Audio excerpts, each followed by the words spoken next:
জুমা বারেই কিয়ামত হবে। আল্লাহ আমাদেরকে হেফাজত করবেন। জুমার দিন আসরের পরে দোয়া কবুলের সময় জুমা বারের ফজিলত সম্পর্কে আসলে করিম সাল্লাল্লাহু আলাইহি ওয়াসাল্লাম মুসলিম শরীফের হাদিসের মধ্যে বলেন, জুমা বার এমন একটি জুমা বার যে বার হচ্ছে সকল দিনের মধ্যে শ্রেষ্ঠ দিন, শুধুমাত্র তাই নয়, খায়রু ইয়াউমিন তালাআত আলাইহি শামস ইয়াউমিল জুমা।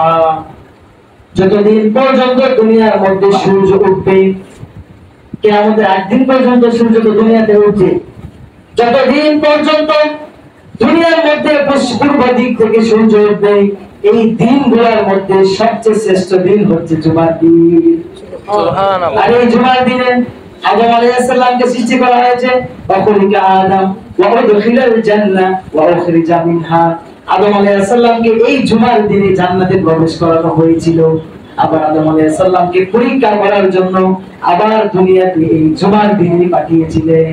সুবহানাল্লাহ। জুমার দিনের ফজিলত রয়েছে অনেক। যেভাবে লাইলাতুল কদরের ফজিলত রয়েছে নির্দিষ্ট, যেভাবে শাবানের রজনীতে নির্দিষ্ট ফজিলত রয়েছে, ঠিক এরকম ভাবে জুমার দিনেও কিছু ফজিলত রয়েছে।